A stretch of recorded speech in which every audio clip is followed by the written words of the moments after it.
大家好啊！咁呢，呢個係今日係一個風光明媚嘅下午啦。今日就揸住架 T-Max 就遊下車河，咁就同大家傾下偈，講下車經啦。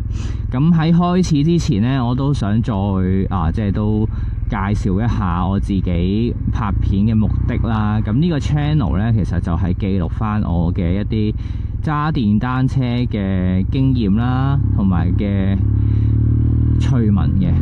咁所以呢，我講嘅嘢咁唔係代表大家一定要聽，我都係想自己第日年紀大咗、老咗啦，咁呢都有個 record 可以知道下咁解啫。咁呢，今日條片呢，可能呢會有少少傾斜嘅，因為始終我個器材上邊呢，有啲位未買到個雲台啊，咁所以呢，黐咗落頭盔度呢，嗰個角度有啲怪。咁不過難得今日有時間，咁啊我想拍一拍片咁樣，咁就盡量啦，盡量就啦，大家唔好介意啦。咁今日架車好似啲聲有啲奇怪啊！唔係因為我換咗個頭盔，係換咗個頭盔。咁呢，今日呢，想同大家講下我揸電單車嘅一啲經驗啦，同埋一啲我覺得可能係我覺得係我自己引以為戒嘅要點嘅，引以為鑑嘅要點嘅。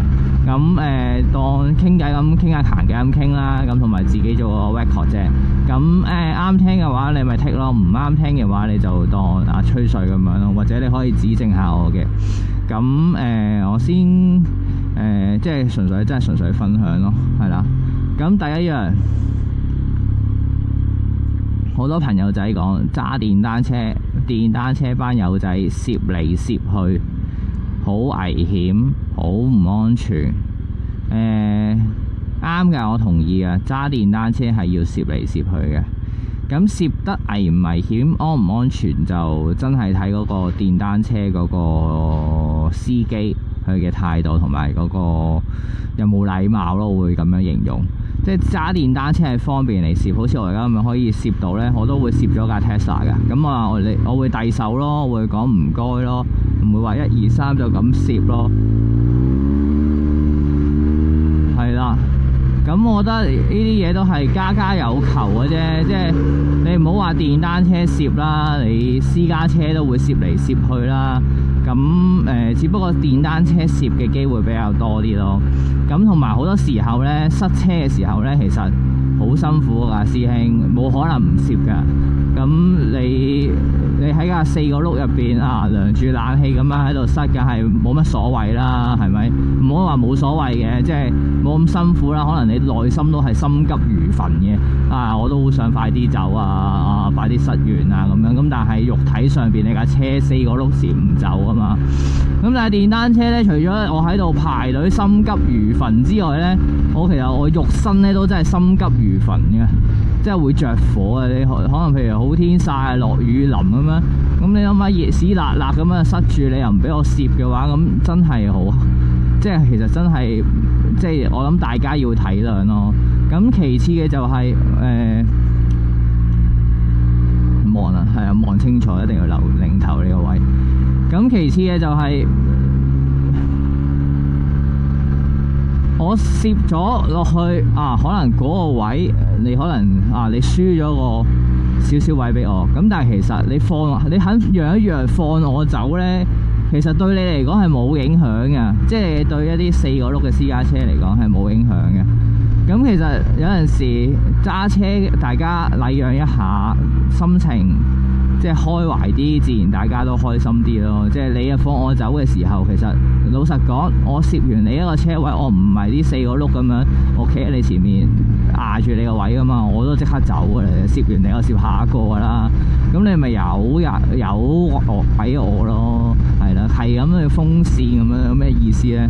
咁不過我係留意到呢，即係我揸咁多年車，留意到呢啲風扇風位嘅行為呢，都係真係某一個年齡層嘅司機先會咁嘅啫，係啦，即係嗰啲，我唔好講咩，即係我唔係講年紀話落屌啦尾，係咪落雨啊？去水撥啊，係啊，啦，即係某一個年齡層，可能佢以為我話緊佢嚇，係啊，某一個年齡層嘅人先會咁嘅啫。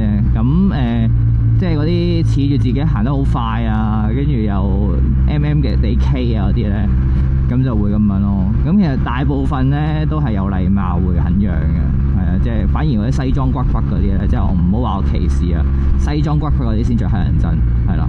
咁係啦，呢個。講扯遠咗，係啊！我 channel 都話啦，我都係鳩噏嘅啫，吹下水啫，大家唔好介意啊嚇！我講嘅嘢可能有即係冇頭冇尾咁樣，咁係啦，攝嚟攝去嗰樣嘢係啦，咁反而係咧，我講起攝啦，即係講緊駕駛嘅時候咧，我覺得有一個 point 咧，我係好想 remind 自己同埋即係做個記錄嘅，就係行車線嘅考慮。我唔知啦，我唔知大家學堂嘅時候即係上駕駛學院嘅時候咧，師傅有冇教啦？一個師傅啦。咁咧，究竟一個揸電單車嘅司機咧，你應該行緊條行車線嘅邊個位？即係大家你見到啦，條行車線咧，其實佢設計係俾4個轆噶嘛，條行車線好闊噶嘛。咁到底一個電單車司機應該點行咧？其實有技巧嘅，有學問嘅喎。即係唔好話技巧，唔好話學問啦，即係有偈傾喎，有得講嘅喎。其實咧，我多數咧，我都係會行4個轆，即係叫咩咧？4個轆嘅車轆行嘅地方，我就會行嗰個地方咯。即係簡單嚟講係咩咧？即係條線嘅偏左或者偏右咯。咁好似你而家見到我咁樣啦，呢度係2條行車線啦，咁樣左同右啦。我係會行跟住前面架 HiAce 嘅右轆咁樣行嘅，係啦。咁有咩好處咧？第一，嗰條路乾淨啲，係因為始終個轆咧，大家都剪過晒啊！即係大家都一路都即係啲4轆咧行過啦，4轆就有2條車胎咁樣碌過啦，剪過晒咧，咁咧變相呢條路係乾淨啲，少啲泥沙，少啲沙石啊！咁你行中間咧，其實可能係有啲叫我唔知係physics 咁講咩啦，但係好似你就好似有條隧道咁樣咧，啲風沙啊、啲塵啊、啲污糟嘢、啲油啊，其實咧多數咧就聚積喺2個轆嘅行車線嘅中間個位，即係條行車線嘅正中間個位咯。咁所以咧，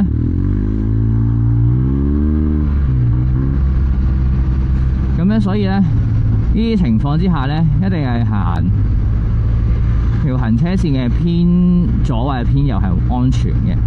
咁其次啦，咁究竟我揀偏左定偏右呢？咁下一個位就係關鍵位，就係你要知道對方個盲點喺邊度，你要知道人哋有邊個位係睇到你嘅。咁所以咧變咗咧，好多時候咧，我哋講就係我而家係要前面架車望到個資源，右手邊行車線嗰架車都要望到我。咁所以咧，我企呢個位咧，就係你要知道人哋有塊鏡望到你邊度咯。咁sorry cut 咗線先，係啦。咁所以嗰個盲點位咧，即係你行個位咧，你係要人哋望到你嘅，唔係人哋盲點嘅位置咯。咁好多時候咧，人哋架車咧，多數都係望到架車嘅一邊嘅啫，唔會望晒成架車。即係人哋塊倒後鏡啊，只會望到嗰架車嘅一邊嘅啫。